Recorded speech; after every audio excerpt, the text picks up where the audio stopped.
عزیز طلبہ السلام علیکم، میں عبید الرحمن CMM لیکچر سے آپ سے مخاطب ہوں۔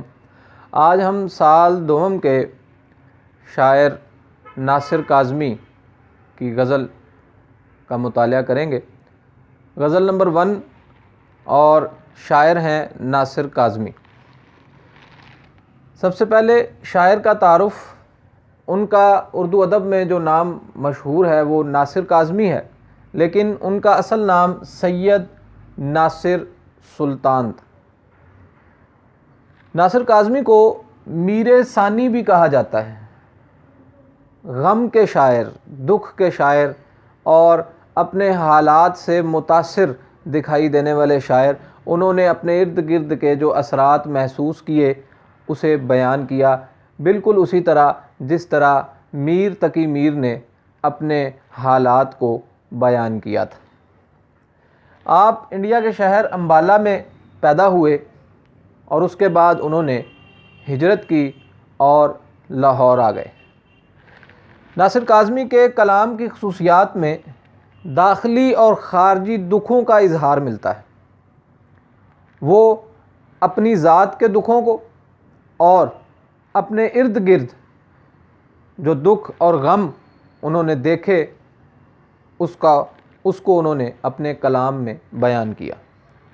ناصر کاظمی کو غم کا شاعر بھی کہا جاتا ہے، اور ان کی شاعری میں تقسیم ہند کے پس منظر میں جو واقعات ہوئے اور ان واقعات کے جو اثرات خود شاعر کی زندگی پر ہوئے اور جو اس نے لوگوں کو دیکھا، ان ساری چیزوں کو انہوں نے اپنے کلام میں بیان کیا۔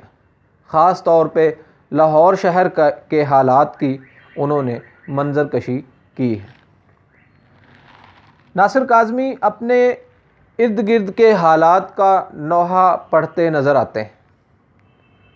کٹی پھٹی لاشیں، جلتے ہوئے گھر، تقسیم ہندوستان کے بعد، قیام پاکستان کے بعد جو ہجرت ہوئی اور اس ہجرت میں جو قتل عام ہوا، جو انسانیت تڑپی، اسی کے اوپر ناصر کاظمی کی روح بھی تڑپ اٹھی اور انہوں نے اس تڑپ کو اپنی شاعری میں بیان کر دیا۔ ان کی کلام کی خصوصیات میں دل سوزی، درد مندی، اداسی اور محرومی دکھائی دیتی۔ ناصر کاظمی کو میر تقی میر سے مماثلت بھی دی جاتی ہے۔ غزل کے پہلے شعر کی طرف چلتے ہیں۔ دل میں ایک لہر سی اٹھی ہے ابھی، کوئی تازہ ہوا چلی ہے ابھی۔ طلبہ مفہوم ملاحظہ کیجئے، دل میں امید کی ایک لہر اٹھی ہے جس نے خوشی کا سامان پیدا کر دیا ہے۔ دل انسانی جسم میں مرکزی حیثیت رکھتا ہے۔ تمام احساسات اور جذبات کا تعلق دل سے ہے۔ ہمارے تمام افعال بھی دل کے تابع ہوتے ہیں۔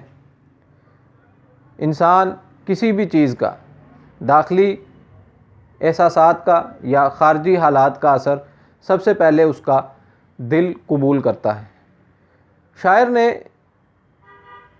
دل میں ایک لہر سی اٹھی ہے ابھی، یہ لفظ ابھی جو ہے یہ قابل غور ہے کہ ابھی ابھی، اس سے معلوم یہ ہوتا ہے کہ انسانی دل میں ہر لحظہ، ہر آن ایک نیا خیال، ایک نئی سوچ، ایک نئی آرزو جنم لیتی۔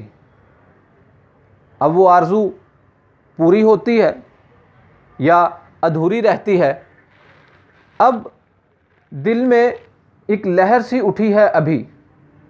دل میں لہر اٹھنا، دل میں خیالات اور احساسات اور جذبات کا جنم لینا، آرزوؤں کا پیدا ہونا۔ دوسرا مصرع، کوئی تازہ ہوا چلی ہے ابھی۔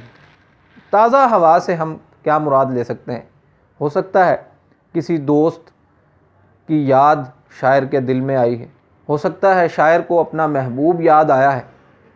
ریفرنس کے اشعار ملاحظہ کیجئے، رات یوں دل میں تیری کھوئی ہوئی یاد آئی، جیسے ویرانے میں چپکے سے بہار آ جائے۔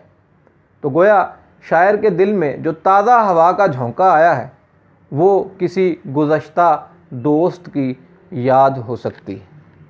جیسے صحراؤں میں ہولے سے چلے باد نسیم، جیسے بیمار کو بے وجہ قرار آ جائے۔ ایسے ہی ناصر کاظمی نے اس شعر میں اپنے احساسات کو بیان کیا ہے۔ دل دھڑکنے کا سبب یاد آیا، وہ تیری یاد تھی اب یاد آیا۔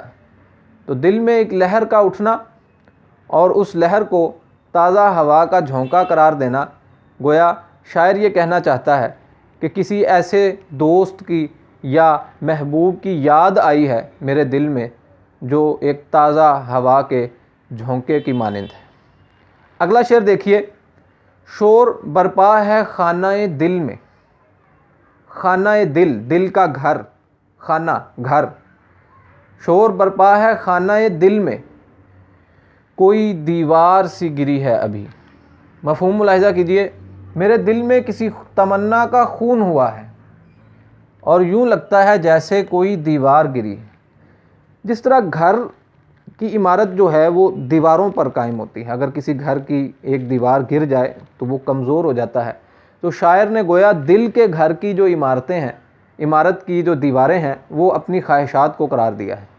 تو اس کی کوئی خواہش نامکمل رہ گئی، اور بہت سی خواہشات ایسی ہوتی ہیں جو نامکمل رہ جاتی ہیں، ہزاروں خواہشیں ایسی کہ ہر خواہش پہ دم نکلے۔ تو ضروری نہیں ہے کہ ہر خواہش پوری ہو، لیکن ساتھ یہ بھی ایک لازمی حصہ ہے کہ انسان جب تک زندہ ہے، سانس لے رہا ہے، سوچتا ہے، سمجھتا ہے، اس کے دل میں ہر لمحہ ایک نئی خواہش پیدا ہوتی ہے، ہر لمحہ ایک نئی آرزو جنم لیتی ہے۔ دیدنی ہے شکستگی دل کی، کیا عمارت غموں نے ڈھائی ہے۔ گویا غم جو ہیں وہ دل کی عمارت کو کمزور کرتے ہیں، یا کسی خواہش کا نامکمل رہ جانا وہ بھی دل کی عمارت کی کمزوری کا باعث بن سکتی ہے۔ دل سے رخصت ہوئی کوئی خواہش، گریا بے سبب نہیں آتا۔